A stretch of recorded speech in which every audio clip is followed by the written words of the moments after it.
عمومی طور پہ جب ولی کا ذکر آئے تو اس کے ساتھ کرامت کا تصور ساتھ جڑا ہوا ہوتا ہے، لیکن یہ بات ذہن میں رکھیں کہ یہ ولی کو اللہ کی طرف سے دیا گیا اعزاز تو ہے، لیکن یہ ولی کی علامات سے نہیں ہے۔ یعنی ولی کے لیے جو شرطیں ہیں، جو نصاب ہے، وہ ایمان اور تقوی ہے۔ اگر کسی کے اندر یہ دو خوبیاں پائی جائیں اور وہ کمال درجے کی موجود ہوں، لیکن کرامت آپ تک نہ پہنچے یا ظہوری نہ ہو ساری زندگی، تو اس کے ولی ہونے میں شک نہیں ہے۔ اور ایک شخص کے اندر آپ کرامت دیکھیں لیکن یہ دو خوبیاں نہ پائی جائیں تو اس کو ہم کرامت ہی قرار نہیں دے سکتے، وہ استدراج ہوگا۔ ہر وہ خرق عادت امر جو بغیر کسی شخص سے ظاہر ہو اور ہو خرق عادت، ما فوق الفطرت چیز ہو، تو اس کو قدرت الہیہ کہیں گے۔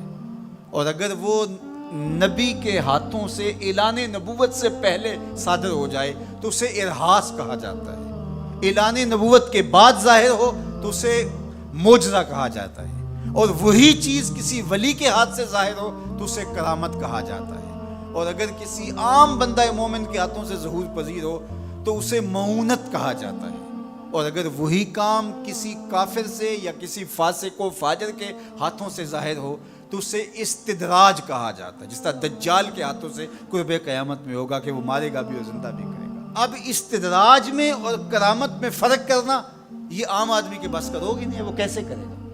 تو اس کے لیے سادہ کلیہ یہ ہے کہ ایمان اور تقوی کی شرط کے ساتھ اس چیز کو کرامت کہا جائے گا، اور اگر یہ دونوں شرطیں نہیں پائی جا رہی تو وہ پھر استدراج ہوگا۔ تو اس لیے ولی کو پہچاننے کے لیے کرامت معیار ہی نہیں ہوا، کرامت نصاب ہی نہیں ہوا، ولی کو پہچاننے کے لیے ایمان اور تقوی ہوا۔ اگر کرامت کو معیار بنا لیں گے تو پھر استدراج والے کو بھی ولی ماننا پڑے گا۔ اور یہی وجہ ہے کہ بہت سارے لوگوں نے ایسے لوگوں کے اوپر جو کسی بڑے بزرگ کی گدی پہ بیٹھ گیا، یا وہ چار لوگوں نے اس کو مان لیا یا اس کے شعبدے چل گئے اور شریعت کا واضح تارک ہے، اور لوگ اس کو اللہ کا ولی مان رہے ہوتے ہیں، اس لیے کہ ان کے ہاں معیار وہ نہیں ہے جو قرآن نے دیا ہے۔ قرآن نے دیا الذین آمنوا وکانوا یتقون، اور کرامت معیار نہیں ہے، وہ ایک ثمرہ ہے۔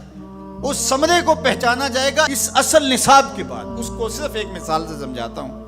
حضرت داتا گنج بخش علی حجویری علیہ الرحمہ نے کشف المعجوب میں یہ واقعہ لکھا ہے۔ کہتے ہیں کہ شیخ علی الخواص ایک بہت بڑے بزرگ تھے، وہ سفر پہ جا رہے تھے اور صاحب حال تھے، با کمال تھے، واقعتاً اللہ کے ولی تھے۔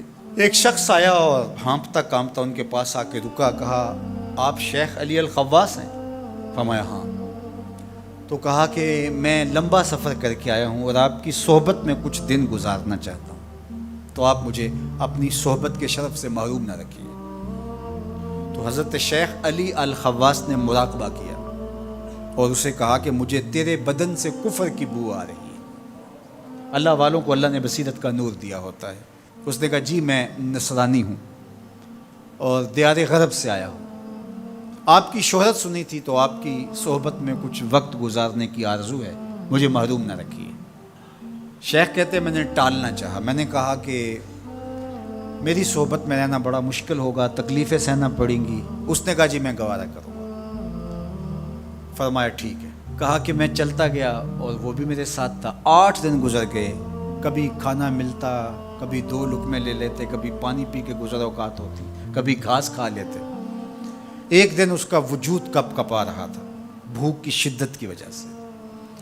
اس نے مجھے کہا شیخ آپ اللہ کے بندے ہیں، میں نے عہد تو کیا تھا کہ کوئی آپ سے مطالبہ نہ کر پاؤں، لیکن اب میری سخت جواب دے گئی، تو آپ اللہ کے مقرب ہیں، تو اللہ کے اس قرب کی وجہ سے اس سے دعا کیجئے تو وہ میرے اور آپ کے کھانے کا انتظام کر دے۔ کہتے ہیں کہ میں اس کی حالت کو دیکھ کر کے سجدہ ریز ہو گیا اور اللہ کی بارگاہ میں نے یہ دعا کی مالک اس کافر کے سامنے رسوا نہ کرنا۔ کہا جب میں نے سر اٹھایا تو آسمان سے ایک طبق اترا جس کے اوپر 2 پیالے شربت کے تھے اور 2 روٹیاں تھیں، تو میں نے ایک پیالہ اور ایک روٹی اس کو دے دی اور ایک خود لے لی، اور پھر سفر شروع ہو گیا۔ 8 دن پھر گزر گئے، پھر ایک دن وہی حالت کہ اس کا بدن کپ کپانے لگا۔ تو میرے دل میں آیا کہ روز روز حالت ایک جیسی نہیں ہوتی، تو اس دن تو لاج رہ گئی تھی، تو کہیں آج یہ پھر نہ بول پڑے، تو قبل اس سے کہ یہ بولے میں نے بول کر کے کہا کہ تو بھی عیسائیوں کا بہت بڑا پیر پادری ہے، تو آج تیری باری۔ تو کہتے ہیں جب میں نے اس کو کہا تو اس نے بھی سجدے میں سر رکھ دیا، اور میں دل ہی دل میں سوچا کہ اس کا سجدہ ریز ہونا کیا معنی رکھتا ہے جب ایمان ہی نہیں ہے۔ تھوڑی دیر کے بعد جب اس نے سر اٹھایا تو آسمان سے بھی طبق اترا، جس پر 4 پیالے شربت کے اور 4 روٹیاں تھیں۔ اس نے 2 روٹیاں اور 2 پیالے میری طرف بڑھائے، اور 2 پیالے اور 2 روٹیاں اپنی طرف کر لی، اور کہا کہ کل یا شیخ کھائیے۔ میں نے کہا میں نہیں کھاؤں، اس لیے کہ کرامت ہو نہیں سکتی، اور استدراج کا کھانا جو ہے وہ میں کھا نہیں سکتا، چونکہ تم کافر ہو تو میں استدراج کا کھانا کھاؤں تو یہ نہیں ہو سکتا۔ تو اس نے کہا کل یا شیخ، شیخ کھائیے اور میری طرف سے 2 مبارکیں وصول کیجیے۔ میں حیران ہوا، نے کہا کیا مبارکیں؟